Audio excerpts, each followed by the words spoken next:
Hello everyone.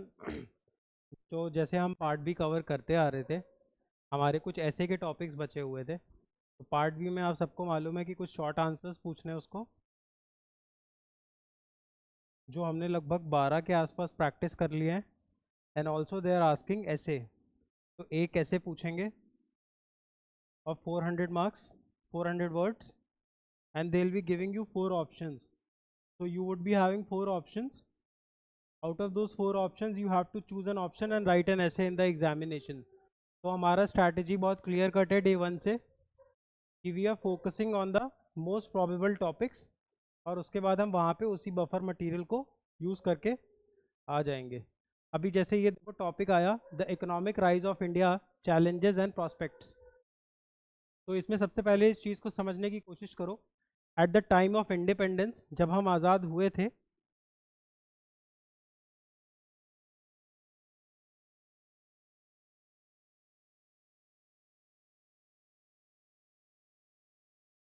Like the day we got independence, उस time पे India was an agrarian society, agrarian society, which meant 70% of India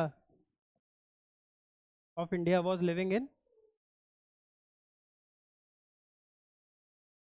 in villages। ये सारी चीज़ें आपको use करनी है ना। सेकेंडली, इंडस्ट्रीज इतनी अच्छी थी नहीं इंडिया में, because the Britishers never focused on the industrial sector. Britishers का सिंपल सा ड्रेन ऑफ वेल्थ थ्योरी था। कौन सा थ्योरी था? Drain of wealth, given by Dadabhai Naoroji, given by Dadabhai Naoroji. इनका ड्रेन ऑफ वेल्थ थ्योरी था, विच सेड कि Britishers India से रॉ मटेरियल लेके जाते at a very cheap cost. Obviously वो भी इनको यहीं से मिल जा रहा था। देखो, ब्रिटिशर्स जब इंडिया आए तो they were a commercial power, they were a company, they wanted to trade with India, but eventually what they saw that there were certain loop holes in the polity of the country. तो वहाँ पे उन्होंने war करना शुरू किया। By 1765 they had Bengal with them, by 1780s they had Mysore with them, by 1820s they had the Marathas with them, और 1845 तक इन्होंने पंजाब भी अपने कैप्चर में ले लिया। बाकी अवध वगैरह को 1856 के आसपास लेते जाएंगे, and eventually they will capture all over India, undivided India. Obviously Pakistan and Bangladesh were there at that time. तो ड्रेन ऑफ वेल्थ थ्योरी ये कहती थी कि हमसे ये रॉ मटेरियल लेके जाते थे और फिनिश्ड गुड बेच देते थे। ये रॉ मटेरियल खरीदने के लिए जो पैसे आते थे वो इंडियन से टैक्सेस कलेक्ट करते थे, उसी टैक्स से मटेरियल खरीदते थे from farmers, and they use to send it to Europe. वहाँ पे इंडस्ट्री में वो प्रोसेस होकर फिनिश्ड मटेरियल इंडिया में आता था, and they were selling it at higher prices, eventually making a lot of profit. तो इंडिया में इंडस्ट्री सेक्टर उतना डेवलप्ड नहीं था। उस टाइम पे कंप्यूटर्स तो थे ही नहीं, तो सर्विस सेक्टर भी बहुत ज़्यादा मजबूत नहीं था। Event although India was producing some super lawyers, like we were producing good lawyers, good doctors also, Homi Jehangir Bhabha वगैरह, बट सर्विस सेक्टर भी उतना खास दुनिया में ही डेवलप्ड नहीं था। Eventually India through its first 5 year plan started focusing on agriculture, और second 5 year plan में भी फोकस अपॉन मैन्युफैक्चरिंग। मैन्युफैक्चरिंग का मतलब we wanted to increase our industrial output. बाकी इसके साथ इंडिया के साथ बहुत सारे चैलेंजेस हैं, like we have a very high incremental capital output ratio, very high ICOR। What do we understand by ICOR? मान लो मुझे 10 यूनिट बनाने में 10 रुपए लग रहे हैं, तो इवेंचुअली जैसे जैसे मैं स्केल पे काम करूंगा, मैं प्रोडक्शन बढ़ाऊंगा, तो मेरा कॉस्ट कम हो जाना चाहिए। Very simple, if I am producing 2 shirts my cost would be higher, if I am producing 2000 shirts my cost would definitely decrease. India में ये रेशियो बहुत ज़्यादा है, मतलब हमें ज़्यादा रिटर्न के लिए ज़्यादा कैपिटल लगानी पड़ती है ना। फिर इसके बाद इंडिया में ब्यूरोक्रेटिक हर्डल्स बहुत ज़्यादा थे। कौन सी hurdles? Bureaucratic hurdles. Bureaucratic hurdles का मतलब क्या था? In India there was licence Raj. Focus on the words I am saying. India there was focus on licence Raj. जब सोशलिस्ट इकोनॉमी थी इंडिया की under prime minister Indira Gandhi, तो we had given a lot of powers to the bureaucrat of the country, and eventually if you had to open any industry there were multiple licences required. which made the industries, which made the working of industries very difficult in India. इसीलिए India में बहुत ज़्यादा industrialisation नहीं था. इसके साथ साथ एक चीज़ और यहाँ पे समझो कि India was following a system of closed economy. India was following a system of, देखो मैं ये सब बातें कर रहा हूँ at the eve of independence. हम जब आज़ाद हो रहे हैं तब इंडिया की स्थिति कैसी है ना. इवेंचुअली उसको अभी आगे 21st सेंचुरी तक लेके आएंगे. India was following a system of closed economy. When I से द टर्म क्लोज्ड इकोनॉमी, इसका मतलब ये था हम बहुत कम चीज़ें इंपोर्ट करते थे और बहुत कम चीज़ें export. So we were focusing on India itself. We were trying to become self sufficient and self reliant, है ना. तो हमारा दुनिया से ना लेना देना भी बहुत कम था. Eventually in 1991 under the prime ministership of Narasimha Rao and the Manmohan Singh was the finance minister. ये राव मनमोहन मॉडल है, इसको लिख के जरूर आना है. Rao Manmohan model. Why Rao Manmohan model? Because Rao was the prime minister back then and Manmohan was the finance minister back then. And India follows a parliamentary system of government where the president has to act on the aid and advice of the prime minister and his council. तो Rao Manmohan model आता है जिसकी वजह से India में LPG reforms होते हैं. Liberalization, privatization, globalization, and I have sufficiently explained you all of these terms in previous lectures, which meant that we liberalized our economy, we brought in more private sector, and we tried to globalize our economy. We tried to send money outside from our country, investment from our country, and also tried to attract investments in form of foreign direct investments. And eventually McDonaldization of the country happened. McDonaldization, all of these words have to be used. McDonaldization of the country मतलब देखो McDonald is a very popular food chain. तो McDonald जैसे brands आना शुरू हो जाएंगे India में and eventually FDI increase करेगा तो फॉरेन मनी आएगा, फॉरेन कंपनीज आएंगी मार्केट में. And when foreign companies will come they will obviously start looking for cheaper labour in forms of Indian. And Indian people are very good in IT and let's say language sector. Indians have good command over English. तो यहाँ पे ना BPO sector boom कर गया. जो after sale service होती है किसी भी कंपनी की, उसके BPO सेंटर्स इंडिया में खुलने लगे. IT सेक्टर बूम किया इंडिया में, ऑटोमोबाइल सेक्टर बूम किया इंडिया में. This all of this was happening because of increased foreign direct investment and FDIs increased because of LPG reforms. Now also what we can add here is India currently is the third largest economy in PPP sense. PPP मैंने समझा रखा है. And sixth largest economy when seen in nominal GDP, when in the form of nominal GDP. तो अब देखो हम इतनी बड़ी इकोनॉमी बन गए. इवेंचुअली 1947 में हमारे पास कुछ नहीं था तो FDI बहुत ज़्यादा बढ़ा है इंडिया में. हम थर्ड लार्जेस्ट इकोनॉमी है PPP टर्म्स में. Demographic dividend of India is high. The working age population is considered between the age of 16 to 64. The working age population of India is quite high and eventually we can say that the demographic dividend of India is quite high. So India is a developing economy. 1947 में हम कैसे agrarian थे, licence राज था. उसके बाद eventually कैसे एक economic power house बने, ऑटोमोबाइल सेक्टर राइज किया, IT सेक्टर राइज किया. ये सारी चीज़ें हमें एक्सप्लेन करनी है एक ऐसे फॉर्मेट में. So now let's see how do we begin this.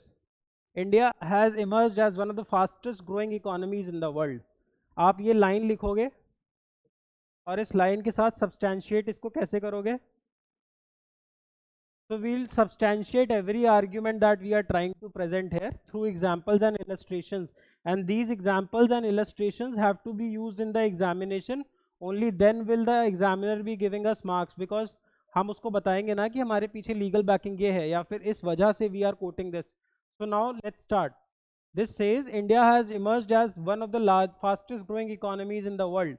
यहाँ पे हम ऐड करेंगे India is the third largest economy in PPP and sixth largest in nominal GDP, है ना. तो इसमें से कुछ भी लिख सकते हो. Driven by robust domestic demand. So India has a high domestic demand. Why do I say India has a high domestic demand? Because we are the largest population in the world. Largest population लिख दो यहाँ पे। और ये data कहाँ से आ रहा है? यूनाइटेड नेशन पॉपुलेशन फंड के रिपोर्ट से। Quote this also. So now a thriving service sector, the service sector is thriving, of course. As I mentioned, automobile, IT and BPO. We'll quote these here. And a growing manufacturing base. तो manufacturing base भी India का increase हो रहा है eventually. We haven't reached the full potential, but still it is increasing. यहाँ पे आप लिखोगे through initiatives such as production linked initiative. Ministry of Commerce की एक scheme है which tries to increase the manufacturing base of the country. Production linked incentive. आप जितना production करोगे उतना ही आपको गवर्नमेंट क्या देगी? इंसेंटिव देगी। यहाँ पे आप ये भी लिख सकते हो, make in India initiative of Modi ji, है ना। तो ये स्कीम्स है जो हमारे इस लाइन को सब्सटैंशिएट करेंगे। With GDP exceeding 3.7 trillion dollars, this can also be written, India is on a track to become the third largest economy globally, पहले ही बता दिया। However, despite its remarkable progress, the country faces several challenges that must be addressed to sustain and accelerate economic growth. देखो क्योंकि ऐसे में ही हमें topic क्या दिया था? Challenges. So now we'll address this. तभी क्वेश्चन पूरा अटेम्प्ट हो पाएगा। अगर आपको वहाँ क्वेश्चन में स्पेसिफिकली चैलेंजेस पूछा हुआ है तो हमें वहाँ पे चैलेंजेस बताने हैं। पहला हमने चैलेंज बताया है कि हमारा ना इंफ्रास्ट्रक्चर डेफिसिट है। मतलब देखो, infrastructure is of two form, physical and social. अब इंफ्रास्ट्रक्चर वो चीज़ होती है जो हमें एड करती है, हेल्प करती है ग्रोथ लेने में। Physical infrastructure can include airports, ports, road, ये सब कनेक्टिविटी बढ़ा रहा है ना, टेलीकम्युनिकेशन कनेक्टिविटी बढ़ा रहा है, so the business will also increase. So we are lacking on physical infrastructure. And what do we understand by social infrastructure? Social infrastructure is the amount of human capital that the country has. So human capital will only increase if we are investing in education and healthcare. वो हम कर नहीं रहे हैं, तो we are deficit both, like we are deficit in both the physical and the social infrastructure. India's infrastructure, including road, ports and power supply, remains inadequate for its rapidly growing economy. हम अपनी demand ही नहीं meet कर पा रहे हैं। Investment in smart cities, efficient transport systems and energy infrastructure is crucial for future growth, obviously, because Modi ji का smart city mission है। अभी स्मार्ट सिटी मिशन को अगर हमें सक्सेसफुल बनाना है तो we need adequate infrastructure. And now secondly the major problem is unemployment. अब अनएम्प्लॉयमेंट भी इसलिए है क्योंकि स्किल गैप है। जो रिक्वायर्ड स्किल है वो यूथ के पास है ही नहीं, that makes the youth unemployed. While India has a large labor force, यही तो मैंने बोला था डेमोग्राफिक डिविडेंड 15 to 64 के एज में, unemployment and under employment persist particularly among youth, the lack of industry relevant skills. अब यहाँ पे लिखोगे स्किल इंडिया मिशन, इसको इम्प्रूव करने के लिए भी तो कुछ करेगी ना गवर्नमेंट, स्किल इंडिया मिशन। भाई ये प्रॉब्लम है, तो and to address this problem the government will try to do something. What the government is trying to do is that it is trying to introduce this scheme called as Skill India Mission. The aim of the scheme, like the goal of the scheme of Skill India Mission, is to make the youth of the country skillful, and vocational training hinders job creation in emerging sectors like technology and manufacturing. Obviously, अब जैसे emerging sectors हैं, AI है, machine learning है, robotics है, अब इसके लिए you need what? Data science। अभी data science आता ही नहीं है, तो data science में जॉब कहाँ से मिलेगा? You getting what I am trying to say? अभी देखो इसके बाद लिखो, and you have to use all of these examples. नहीं तो मैं ये एग्जांपल्स दे क्यों रहा हूँ? If you not using them in your examination, आपका वैल्यू एडिशन नहीं होगा। वैल्यू एडिशन नहीं होगा तो जेनरिक आंसर लगेगी। ये सब डालोगे तो there will be value addition and eventually you will happen to get better marks than your competitors. Income inequality, obviously there is income inequality in India. The richer are getting richer and the poorer are getting poorer. The economic disparities between urban and rural areas, obviously the discrimination is not only on the front of economy, but the discrimination persists in all of these sectors. Socially also there is discrimination based on caste, color, creed. Urban और rural में भी discrimination है, economically discrimination है, सब समझते हो, richer are getting richer, poor are getting poorer, and political discrimination also in some sort, because women reservation और women representation in the parliament is obviously very less. उसके लिए एक एक्ट आया है, बट वहाँ यहाँ पे कोट करने की जरूरत नहीं है अभी। Now this is posing as a challenge to inclusive growth. Now the 12th 5-year plan, 12th 5-year plan under Manmohan Singh, which lasted from 2007 to 2012, focused upon sustainable, inclusive and a faster growth for India. Inclusive growth का मतलब है growth में सारे stakeholders आ जाएंगे. Everyone from like people belonging to all strata of society will eventually benefit from this form of growth, because the growth is inclusive.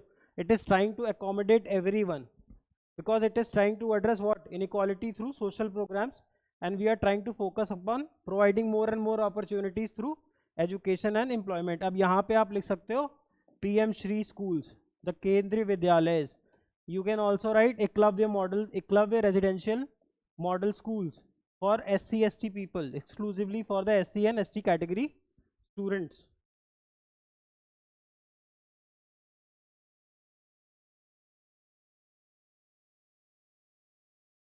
इसके बाद देखो अगला प्रॉब्लम कहाँ पे, चैलेंज कहाँ आता है इंडिया में. एक तो हमारे यहाँ ना ब्यूरोक्रेटिक हर्डल्स बहुत ज़्यादा हैं. India is a parliamentary, India has a parliamentary form of government. Parliamentary form of government में the executive is responsible to the lower house, that is the Lok Sabha. The executive is responsible to the Lok Sabha. अभी लोकसभा में responsible हो तो popular measures लोगे, because you have to win election every 5 years, and these permanent executives, the babus, are working under the temporary executive, the mantris, है ना.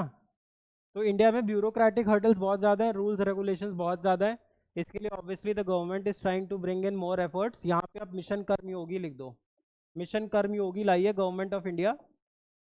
Mission Karmayogi by Department of Personnel and Training, which is looked after directly by the PM Modi. Mission Karmayogi हमें smart bureaucrats दे रहा है. क्या कैसे bureaucrats दे रहा है? Smart bureaucrats who would understand the needs and demands of the 21st century और growing Bharat. अब environmental concerns भी होते हैं जिस वजह से इकोनॉमीज में दिक्कत आती है. जितना तेजी से इंडस्ट्रियलाइजेशन और अर्बनाइजेशन हो रहा है, urbanisation is the process wherein people start moving to urban centres in search of better opportunities. अब जितना ज़्यादा अर्बनाइजेशन हो रहा है उससे पोल्यूशन बढ़ रहा है. Obviously the amount of carbon in the environment is increasing, which will eventually lead to what? Global warming. Explained it multiple times. I have explained this multiple times. How the increase in carbon will eventually lead to global warming. Deforestation is happening obviously. Trees are being cut because you require land. Like what are the 4 factors of production? 4 factors of production. To produce anything you require 4 things: land, labor, भाई ज़मीन चाहिए, labour चाहिए, skilled unskilled कैसा भी हो, land, labour, capital. You need money to run an industry और a factory. Capital and land, labour, capital and an entrepreneur, the guy who would be running all of these things, these three things. So in the 4 factors of production, land is an essential part. Thus we require more and more land, and land is something which cannot be created or destroyed. Land is something which cannot be created or destroyed because there is limited land available on the earth. Hence deforestation happens, and eventually because all of these things, climate change is happening. Obviously you will add 3 points here जो मैंने previously समझा रखे हैं. India is a signatory to UNFCCC, United Nations Framework Convention on Climate Change. India is also a signatory to United Nations Convention on Biodiversity, and also India has signed United Nations Conference on Combating Desertification. All of these 3 agreements came from Rio Agreement of 1992, and India has signed all of these agreements. Now what are the prospects? Like how India can become a superpower in the 21st century. देखो पहला तो है digital transformation. यहाँ पे digital Bharat mission लिखोगे, है ना, मोदी जी का digital India launched in the year 2016. यहाँ पे एक चीज और ऐड कर सकते हो कि 21st century is the century of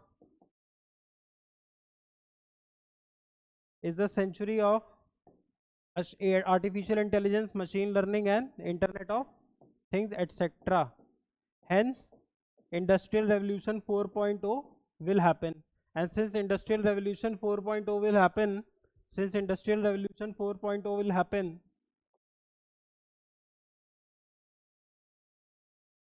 And since Industrial Revolution 4.0 is happening, we have to be what? Transform ourselves digitally. Hence, India is undergoing a digital revolution driven by increasing internet penetration. You can add something like this here. 42% of urban households in India, 42% of urban households in India have access to internet. अब यहाँ पे urban और लिख लो, of urban Indian. Obviously India के 42% लोगों के पास internet थोड़ी है, बट अर्बन इंडियंस के पास है. Everyone has that 1.5 GB right now, है ना. तो मोबाइल टेक्नोलॉजी ई गवर्नेंस बढ़ रहा है, expansion of fintech. What do we understand by fintech? Fintech मतलब फाइनेंस और टेक्नोलॉजी जो साथ में लग रही हो.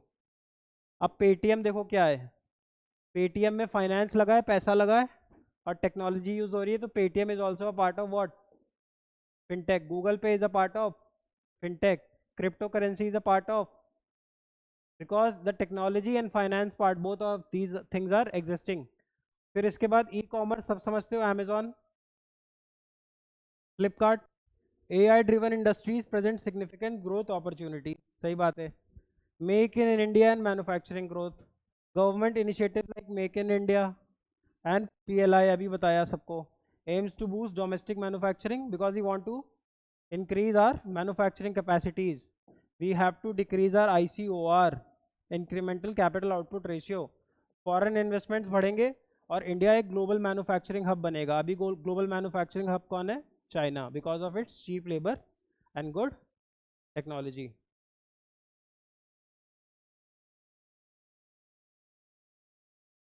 अब इसके बाद now we are also focusing on startup ecosystem. देखो ना इंडिया में कितने सारे यूनिकॉर्न्स बन गए.